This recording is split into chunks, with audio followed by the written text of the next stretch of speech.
we are here to bring a new type of news show. New insights, new styles, and new topics every day. We are News Generation. Bringing news just for you. It's Tuesday, June 4th here in Seoul. I'm Song Yujin and you're watching News Generation. Today again, we have a special new panelist joining us on News Gen. He is Collins Julius Otiende. Welcome, Collins. Thank you so much for hosting me. My name is Collins Julius Otiende, currently working as an IT specialist here in Seoul, South Korea. Once more, thank you for hosting me. Lovely to have you. And as always, once again, we have our very own Walter Lee in the studio joining us. Lovely to be here. Now, both are here to speak on behalf of people in their 20s and 30s. So today, we're going to head straight into our main discussion of the day. Today, June 4th, marks the start of the two-day 2024 Korea-Africa Summit with delegates from 48 African nations participating. So in light of this, for our second episode of our three-part Africa series, we're going to delve into African culture here in Korea. And for that, we've invited Collins to the studio. So Collins, can you please start by telling us and our viewers more about yourself? Oh, okay. So my name is Collins.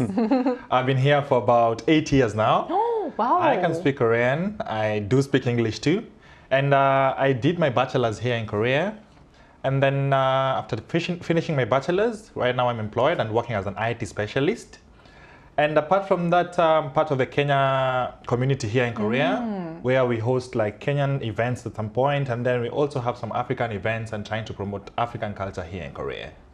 Great, lovely. And you just mentioned that how you're like taking part in events promoting Africa. So could you please tell us a bit more about what kind of exciting, interesting activities you've participated in? Oh, that's good. Because being here for 8 years, I think I've done quite some good stuff for my continent, Africa. So first of all, I'd start by saying the most recent one was I was able to submit a proposal for the African students here in Korea. I did it last, I think 2 weeks ago to the Ministry of Foreign Affairs. Wow. Where I submitted a proposal for African students here in Korea and also Africans who are working here in Korea. And then secondly, I was also part of the team that was helping in a book review for one African author called Kim Chakanetsa. She came here to Korea, she did a book review, and I did volunteer there, where it was just basically for Korean kids to be able to know about Africa. So I was helping around. And then apart from that, I'm also part of a volunteer in Africa Insight, which is an organization that tries to reach out to Koreans, try to educate them about Africa, try to give more insights about Africa. And lastly, when I was a student in Yonsei, I had my friend by the name Kim Dong-hyuk. He was the one who was helping me. I was trying to collect football stuff because I played football when I was young. So I tried to collect football stuff, and then I was taking back the football stuff back to my country, Kenya, and at least help my friends who cannot access such equipment. And last year also, I was also able to attend the Seoul Africa Festival, where I went with two of my friends. One was called Kim Chongmin and another one was Choi Kimin. They were really happy to see such events here in Korea. So I think doing such events, I'm trying to promote Africa to Koreans here in Korea. Yeah. I mean, a lot of inspiring and meaningful activities that you took part in, Collins. Like, I wonder how you made the time to promote and participate in these activities when you were studying as a student, and now you're also working as an IT specialist. That's so amazing. Oh yeah, I mean, yeah, it means a lot because thinking of Africa as my home, I'd like to do a lot of things for my continent. Yes. Right. Now, to talk more about the African community here in Korea, Walter, I would like to ask you, could you give us like some stats or like a picture of how big of a size the African community is here in the country? Are we seeing these numbers increasing? Yes, sure. So if we actually take a look at the screen, I can show you just how the increase that we've seen over the past couple of years. So in 2009, there were approximately 4,500 African nationals living in South Korea, but only 13 years on that figure has increased fivefold and is now up to 22,500 people, which is great to see South Africa slowly becoming a melting pot for all these different nations and different ethnicities, etc. Great. So we are indeed seeing the size of the African community here in Korea getting bigger. Now, back to you, Collins. As you just mentioned briefly during your introduction, you decided to come to university and you've been staying here in Korea for 8 years, right? Yes. So I want to ask you, how has your experience living in Korea been? Tell us about that. Oh, nice. Nice. Actually, being here in Korea is one of my best experiences. Oh, really? Because one of the things that I really wanted when I was doing my university was I wanted to experience new culture as I do my studies. I just didn't want to study, finish, and then go back home. And being here for 8 years, I've been able to experience really new culture. Right. Meet Korean friends, meet good people, eat good food, visit really nice places. And I mean, it's a really good experience for me. And I try to go home every once a year.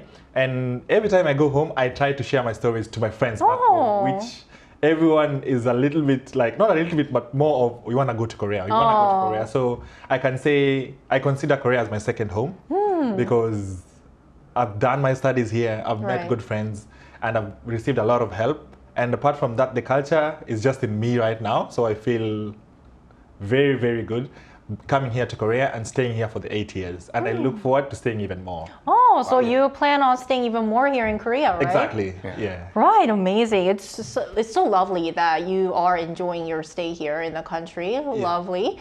But on the other hand, I would like to ask you, have you faced any particular challenges during your 8-year stay in the country or some things that you'd like to see improved? As for challenges, I wouldn't say there are a lot of challenges. First of all, the main challenge was the weather. Because I got to Korea in 2016 and it was during winter. So it was really cold. Yeah. And such weather is not experienced back home in Kenya. Right, That was a challenge. And the food also was a challenge. And then apart from those kinds of challenge, and then the language was also a little bit tricky, but I worked myself out. I was able to do my language. And then after that, joined the university, made friends, and I could speak Korean. But as for challenges, I can say it's not that much. But when it comes to foreigners, especially since you're talking about Africa as the continent, I'd say the language is one of the main challenge for foreigners here in Korea. Yes. Right, definitely. And I think that for those who are interested in experiencing African culture, because we're getting to know more about Africa, I want to ask you guys also, Walter, are there like any places or spots that we can visit here in Korea where we can experience African culture firsthand? Well, actually, Collins actually did mention before when he went to the Seoul Africa Festival last year. So that's actually held annually, and it's actually SAF for short. This year it is in October, the 12th of October in Banpo Hangang Park. Now it is organized through various African country embassies, and it has performances of certain countries' dances, booths and experiences. It is a great way to meet and live the culture of Africa, I believe. So yes, definitely check that out on October 12th at Banpo Hangang Park. Right, great. So a lot of exciting events to look forward to. Now, what about you, Collins? Were there like any memorable cultural events or activities on Africa that you've participated in Korea? Oh, so for events, the big one I'd say it's the Seoul Africa Festival, and then the second one is most of the countries have their embassies here, and they try to hold events to welcome Africans and other foreigners. So one big event is Seoul African Festival, and I'd speak as a part of the Kenyan community here in Korea called KCK. We also have our events where we celebrate, like, let's say, holidays back in Kenya, and it's not only for Kenyans. We try to incorporate everyone. So such events are held annually, and then apart from that, we have organizations like Africa Insight, and Africa Insight also like tries to hold like not big events. Apart from this whole Africa Festival, they also have like small events, side events where they try to bring Africans together, Koreans together, and at least introduce the culture to Koreans. So I think for Koreans who are trying to like look into such events, it's like a sea, like a very big community here in Korea. So look around for such events held by the embassy, held like for the Seoul Africa Festival. We also have like for the KCK, we do one event in Busan, and then in Cheonan, and also in Seoul. And apart from that, very few times, like the one I said, the book review did by Kim Chakaneta. We also have such events where you go and you'll be able to meet a lot of Africans, experience the African culture, and it's really a nice experience for sure. I'm trying to like memorize and write all the events that I can look forward to. There are a lot. They're spread across the country as well. Now, this question just popped up into my head, but Collins, I heard that there's like an African culture museum in Jeju-do Island as well, and I heard that there's one in Yangpyeong too. Have you also been to these museums too? Actually, I was planning to go to the African Museum in Jeju because I visited Jeju once, but unfortunately due to COVID, I wasn't able to go, but it's in my bucket list. I have friends who have gone there, and what they say is it's a very good place. It's incorporated almost all the culture, like be it Kenyan culture, Ethiopian culture, South African culture. So I think it's a good place to go, and I'm looking forward. I think this year or later this year or early next year, for sure I'm gonna go there.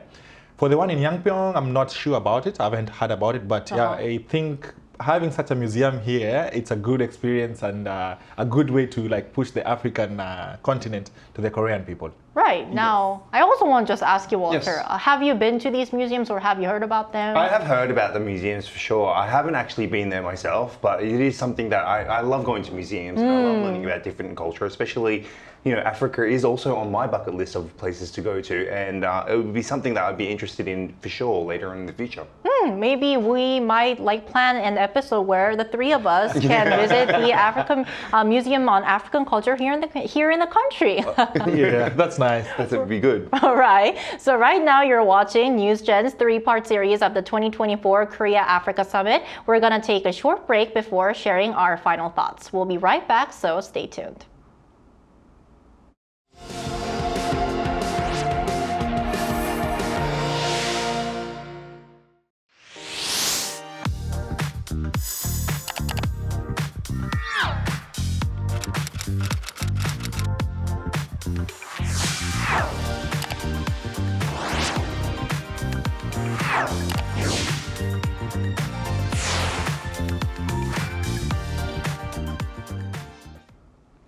All right, so as we mentioned earlier, as Walter showed us through his computer graphics of CG, the African community in Korea is continuing to grow, and I think that we'll see it growing going ahead. And now, Collins, this marks your very first appearance on NewsGen. It's your debut on NewsGen.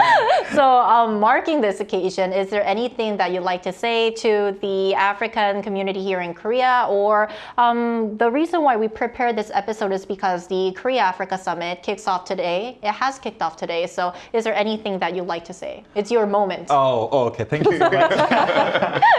Okay, for Africans here, the community is growing, and it's growing day by day. What I can tell the African people here is we have a great chance right now to attend the Korean African Summit. It's the first time being held in Asia. So I think as for the African people, let's try and use this opportunity to reach out to Koreans, to grow our networks. And apart from that, let's grow our community here in Korea. Let's continue introducing our culture, continue introducing our continent, our countries to Korea, because a lot of Koreans are very curious about Africa. And having such a big summit here right now, I think a lot of Koreans are going to be so... they want to know what's happening in Africa. Yeah, it's a perfect chance, exactly. Right? So as for Africans here, let's try and reach out to these Koreans, tell them more about Africa, introduce them to Africa. If they want to visit Africa, just if you can have a chance to go with them, just go with them, show them around and have fun, and give them chance to like feel the vibe of Africa, because I mean, Africa is not a small continent, it's big with a lot of countries. So I'm sure every Korean has a chance to experience different culture and the different countries. Yes. Right. And Collins, I think that through your appearance today, you kind of helped us feel the vibe of Africa already. Oh, nice. I'm happy to hear that. Great. Now, and before we wrap up, my last question to both of you guys, is there anything else that you'd like to say or add on about the Korea-Africa Summit or African culture here in Korea? Anything? I would just, ask people to tune into this, like the African South Korean summits, because as Colin's mentioned, it's the first and the biggest one in Asia as well. So I think this is a great chance for us to learn about each other's culture, and I can't wait to see what comes out of it, really. Great. I think a lot of our viewers will also be looking forward to what kind of agreements or things will come out from this landmark summit. Now, Collins, is there anything else you'd like to add too? Oh, for me, I'd say that Koreans, Africans, Europeans, everybody who's around here, if you have a chance to go to Ilsan and attend the Korean African Summit, I'm sure you're going to have a really new experience about Africa and you're going to learn a lot. Let's try and follow this summit. And apart from that, because it's a Korean African Summit, even after the summit, I think we have a lot of chances to experience Africa. As I said, we have the Seoul Africa Festival, we have Africa Inside, we have even the communities like the Kenyan community here in Korea. We have Tanrock, which is the Tanzanian community here. We have the Ethiopian community here. Wow. We have the South African community here. We have the Zimbabwean community here. We have a lot of African communities. So right, I can tell. If you can make African friends, I'm sure you're going to experience like Africa in a very good way, and you're going to like it. Thank you so much. Well, hope you appear on NewsGen once again to help us experience these diverse African cultures firsthand. For sure. I'm always ready to come back and give the vibe, introduce, and make you experience as much as possible. And you should also be there. I should be here because, I'm stuck here. Oh, you're the... Right, so that's all the time we have for today for our second episode of our 3-part Africa series here on NewsGen. But we'll be here every day from 9:30 to 10 a.m. Korea time, bringing you more topics young people are talking about. Special thanks today to Collins Julius Otiende. Thank you so much for hosting me, and I look forward to the Korean African Summit too. Us too, and as always, Walter Lee. Lovely to be here. And thank you everyone for watching, and we'll see you tomorrow. We are News Generation. You